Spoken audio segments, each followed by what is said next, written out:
Alors, bonjour à tous et bienvenue à Un Monde à l'envers, édition du mardi 17 décembre. Et oui, 17 décembre 2019, 10h, 1h du Québec, heureux de vous retrouver. Ceux qui ne sont pas encore abonnés à la chaîne, faites-le maintenant, vous n'allez vraiment pas, et je vous le dis, et je vous le promets, le regretter. Régime sans gluten, plus d'arsenic et de mercure dans l'assiette. On le sait, le gluten semble être... Moi, je suis dans la restauration, je suis serveur, j'ai été cuisinier aussi. Je suis dans la restauration depuis à peu près 30-35 ans, puis je vois l'augmentation de ces cas de gens qui, avec ou sans fondement, prétendent avoir des difficultés à assimiler le gluten qu'on retrouve dans, entre autres, le blé, la farine. Et on voit beaucoup de gens de plus en plus arriver au resto et nous demander si on a du pain sans gluten, des pâtes sans gluten, un menu sans gluten. C'est une... qu'est-ce que vous voulez? C'est une réalité moderne. Donc, un régime sans gluten pourrait vouloir dire qu'il y a plus... C'est un régime qui a plus d'arsenic et de mercure dans l'assiette. On le sait, on en a parlé il n'y a pas longtemps. Le riz serait une grande source d'arsenic, aurait beaucoup d'arsenic, contiendrait beaucoup d'arsenic qui, selon plusieurs études, le démontrent.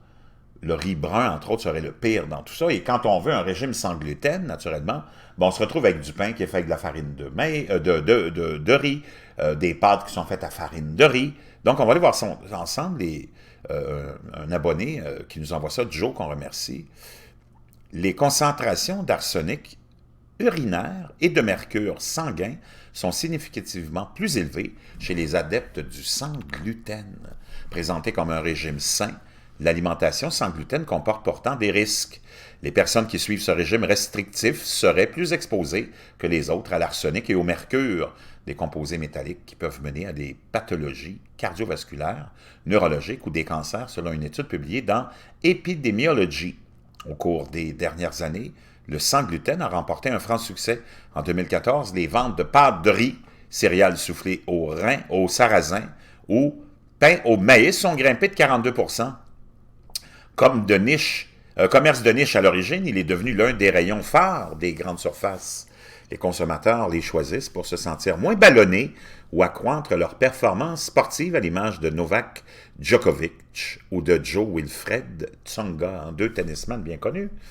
Pourtant, ce régime à la mode concerne en premier lieu les personnes intolérantes au gluten, une protéine contenue naturellement dans le blé, seigle ou l'orge. Environ 1% de la population européenne serait concernée par cette maladie. Pour ces personnes atteintes de maladies coéliaques, le gluten est un vrai poison. Dans leur intestin, il provoque les réactions très fortes du système immunitaire.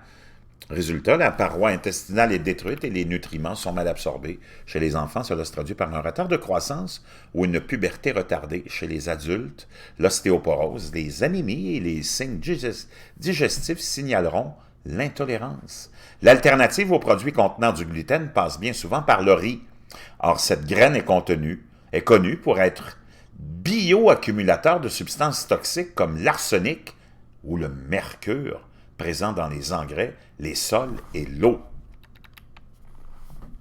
Ces métaux sont d'ailleurs retrouvés en plus forte quantité chez les consommateurs de sans gluten que les autres, rapporte l'étude de Maria Argos, professeure d'épidémiologie à l'École de santé publique de l'Université de l'Illinois aux États-Unis.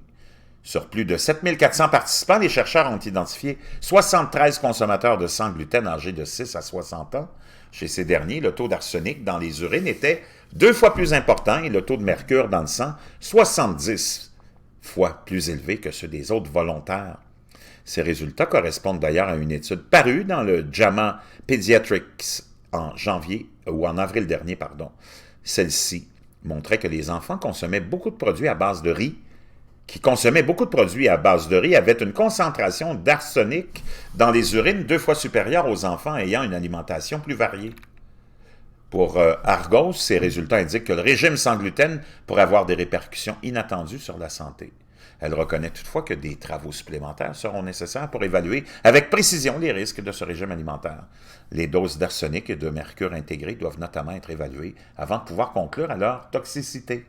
En France, l'Agence nationale de sécurité sanitaire de l'alimentation estime qu'un adulte consomme en moyenne moins de 3 dixièmes d'arsenic par jour et par kilo, soit des doses faibles très éloignées de celles considérées comme dangereuses pour la santé. Cependant, pour limiter les expositions, les experts recommandent de diversifier l'alimentation.